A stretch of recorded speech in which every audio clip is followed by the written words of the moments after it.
So I wanted to start off by just talking a little bit about my background. I feel like, yes, important, and also just I feel like the most helpful thing is to know where people came from, since I'm sure most of y'all are in high school, so it's helpful to know, where I came from and what my high school experience was like. So I'm from Grapevine, Texas, which is a suburb just outside of Dallas, and I actually commuted to Dallas for high school. So I went to a performing arts magnet high school in the city where I was a dance major. We had majors at our school since it was an art school, so I was a dance student there. And it was super fun. I learned a lot there, and I feel like I got to enhance my creative spirit and also my academic abilities kind of all in one.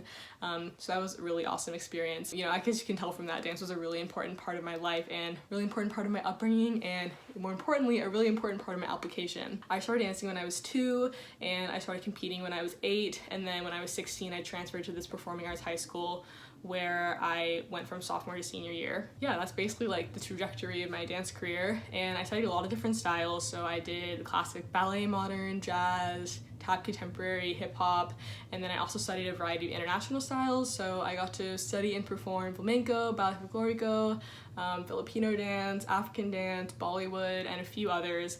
So that was super fun, and was obviously a big part of my experience growing up, and was a really important part of my application. So kind of on the non-dance side of things, on the academic side, I was really interested in math and science, as you can probably tell, me being an engineering student. So I was involved in a lot of math and science extracurriculars, National Honor Societies. Most notably, I was in Math National Honor Society, which I was in for all 3 years of me being at that high school, and I was president my senior year. I pioneered a few things in the club that we didn't previously have, so I started an SAT tutoring service that we did as part of the club, and I also held our very first professional induction ceremony. So I know a lot of schools have inductions for National Honor Societies, but our school didn't have one. So I, got in touch with the national organization, made sure we had like official certificates and everything, and yeah, it just made us feel more like an official club there. So that was super awesome. And kind of outside of school, I was also involved in some STEM activities. So most notably, I was a research student at a biomedical lab at a local university. I did this as part of a program in Dallas where they picked 50 high school students and kind of placed them each in labs. It was super cool because I got to do an individual research project alongside a mentor rather than just like kind of doing assistant type work. I got to do my own research, my own project. So I came out of it feeling a little bit more accomplished, and it was super cool. And I do want to say that doing research in high school is super accessible. Like even at Stanford, we have high school students that come during the year, during the summer to do research. Professors are always looking for more help. So honestly, if research is something that you'd be interested in doing in high school, I would say like first thing is to look for programs in your area like the one that I did, because they kind of do all the work for you, finding a lab and everything. But if you don't have that, then honestly just like cold email lab managers and professors. You can look them up online, and after you send like maybe 30 emails, like maybe you'll get some responses, and professors are always happy to have students. But yeah, honestly, cold emailing professors is the way that a lot of high school students do research. I know a lot of people that are from the Bay Area that go to Stanford now did research at Stanford whenever they were in high school. So yeah, even places like Stanford obviously have positions for high school students, so I bet that your local university might have some positions like that too, or you can just make one for yourself. So yeah, doing research in high school, I really enjoyed it. I think it really helped me stand out on my application and is actually a lot more accessible than people probably think. So in terms of my application, I tried to brand myself in kind of the 2 spheres that I was mentioning. So first being dance, my creative side, me as an artist, and then the second one being STEM, me as a future engineer, my interest in math and science. That was kind of how I tried to brand myself, and while I was doing that, I obviously tried to, feed in things about my other experiences, like anything I was involved in with community service, anything related to humanities, and just like more about me being a well-rounded individual. So I think a misconception that people have is that schools are just looking for well-rounded individuals. The fact of the matter is, more than the 2,000-ish people that are accepted that apply are very well-rounded and very accomplished, very high-achieving. So I think to make yourself stand out, you have to really brand yourself as a specific person that's going to take a very specific spot at the school.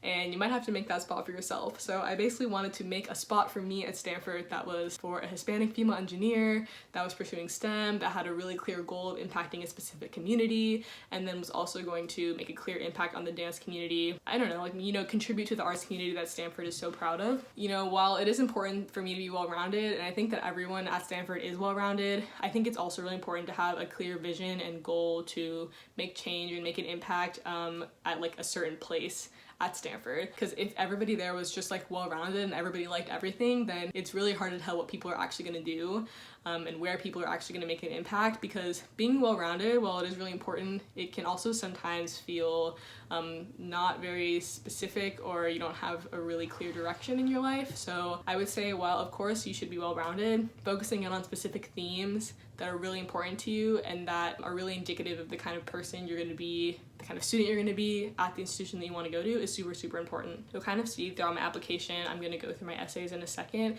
that all of my essays really fit well into those two spheres, but I think it's still clear that I'm a well-rounded person and that I have a unique story to tell. I'm gonna go into reading my essays, but before that, I just wanted to give a quick tip about how I think you can achieve this, you know, like kind of showing off these spheres to whatever institution you want to get into, because it's way easier said than done. So something that is super important is to talk to the people that know you well. Like, talk to your family members, your siblings, like literally anyone, your friends in your life that know you super well. The college application experience, it's honestly just a reflection of who you become and why you become who you are, and how your experiences made you into the person you are today that is going to eventually accomplish some sort of specific goals.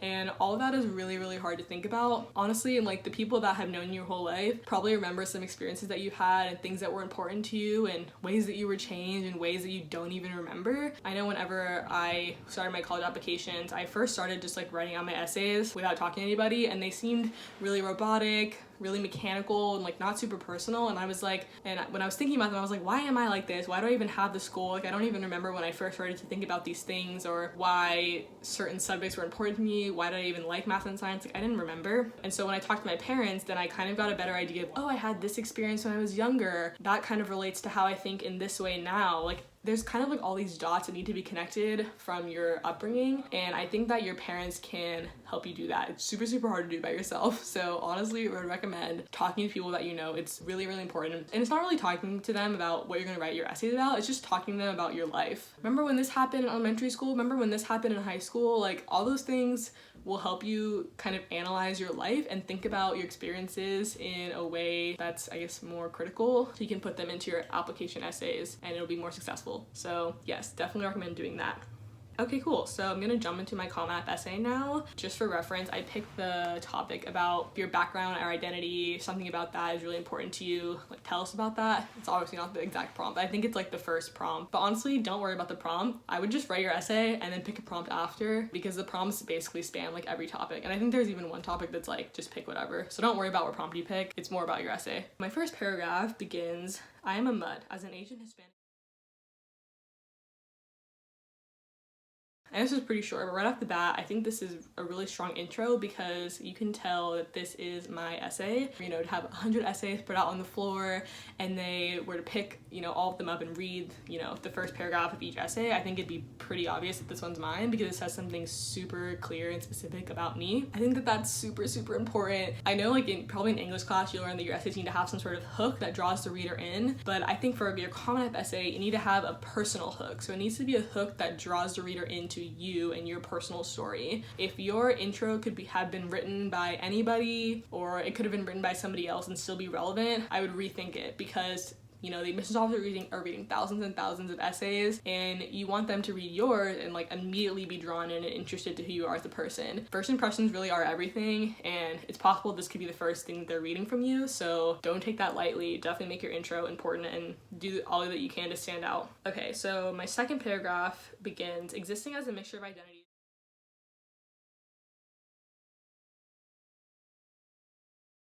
So this paragraph obviously focuses on some specific experiences, and all these experiences I actually pulled from those conversations with my parents that I had mentioned earlier that you should have before writing your essays. So these were some of these things I honestly didn't remember, but when I was like, oh wow, I think about my identity in that way because this thing happened to me when I grew up, like I didn't even remember. So, but I think they're all really impactful. I think what you can tell here is each sentence or every couple sentences talks about one specific experience, so I don't kind of drag on about each story individually, because you don't have that much time in your essay, you want your essay to have multiple layers. Like, you don't want to spend your entire essay just talking about one story.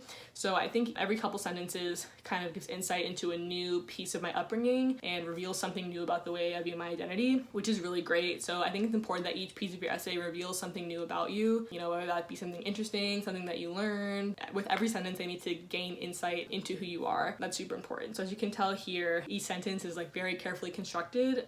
So after you read each sentence, a new piece of information about me and how I view my identity, which is super important. And I also think it's a pretty like common structure to have, like an interesting hook as your introduction about something about you that's interesting that, goes into the rest of your essay in terms of theme. And then have your second and maybe third paragraphs talk about some experiences that you had growing up that were formative and relate to your theme in some way. That's a pretty general structure. A lot of people do that. I think it's pretty successful as long as, the experience is like very well thought out and you critically think about which ones to put in here. So I think that's why it's important to talk to your friends or family, because you can have like this whole bowl of experiences that you can carefully like pick ones out of that make the most sense for your essay and like most directly relate to whatever you want to talk about. You can also see at the end here, I strategically alluded to wanting to be an engineer because I talked about how it was specifically really difficult for me that math and science teachers thought of me as lower performing. So that kind of alludes to the fact that I'm interested in math and science, I want to be an engineer. So yeah, that's a little just like drop hint there that will kind of be a thread through the story. That was a little thing there that I did that I think was really successful. The next paragraph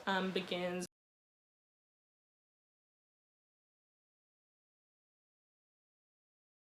So this paragraph is super important because it talks about why those experiences that I mentioned in the previous paragraph were important to me and how they shaped, I guess, what my future goals are. So it's super, super important to talk about why your experiences impacted you. If you find yourself rattling off about an experience and not honing in on exactly how it changed and shaped your perspectives, then it's probably either poorly written or I guess not direct enough. As you can see here, it's super clear what my experiences did for me as a person and what they did for my goals and how they shaped my goals. And it's also super clear what I want to do with what I've learned from my experiences. Want to challenge the negative stereotypes that I grew up with, alludes again to me wanting to be a Hispanic female engineer, and also alludes to the community that I hope to impact and the specific impact that I hope to make on the world. So my next paragraph I think is my best one, so let's jump into it. It starts, interestingly, my dad came from a time when the barriers for Hispanic.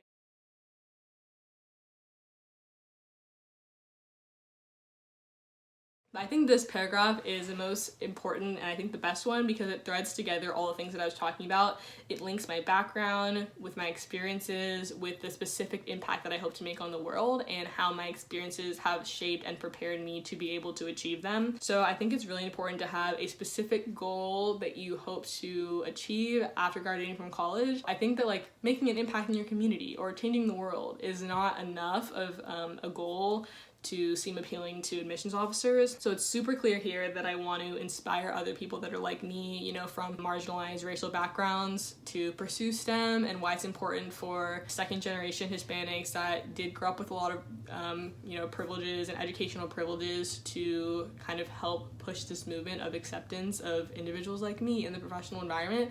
So it's a goal that's really specific to me and it's really specific to the experiences that I had growing up and my background and my family. So this paragraph kind of weaves that all together. So that's why I think this paragraph is super important and it kind of like reveals exactly what my goal is. And I think it's pretty clear why I have that goal. It didn't just like pop out of nowhere. So that's why I think this paragraph is really important. My fifth paragraph is I am very interested in engineering as I have a lot. This paragraph was more straightforward, but I think it was important because it again just was very specific about what I want to study at Stanford. So I think it was clear, okay, I want to be an engineer, I want to have an impact on this specific community, but now I'm like, okay, I like math and science, so I'm going to study that here, and that will help me achieve my goals. So I think it's again really clear what I want to study at Stanford and how Stanford will directly help me achieve my goals. And it's also pretty frank and straightforward, which is good. It doesn't like take up too much space. And my final paragraph is, although growing up was sometimes I think it's important to have a concluding paragraph that like sums up the essay. So I would say this concluding paragraph was a little bit on the cliche side, which, you know, obviously I wouldn't recommend, but I think it just kind of threaded everything together in one sentence, like me not having the best upbringing in terms of how I viewed my identity, and then that leading me to have this really specific goal, and like me being excited to pursue that goal to change society in the ways that I outlined in my essay. So I think another thing is that I don't think I really brag in my essay at all. You know, I was pretty humble. I didn't really talk about specific achievements or anything, or like, wow, I'm the best engineer to ever walk the earth, or like I'm the only one who can make this impact on the community. So I think it's important to be inherently impressive but not be explicitly impressive by just like saying a bunch of things that you did. I think what's impressive about my essay is that I'm very sure of myself and who I am, and I'm very sure of the impact that I want to make on society after graduating from college. So that's what's impressive about my essay, not like a bunch of accomplishments or achievements that I talk about. The fact that I have a really clear vision for who I want to be as a like change maker in society in the future.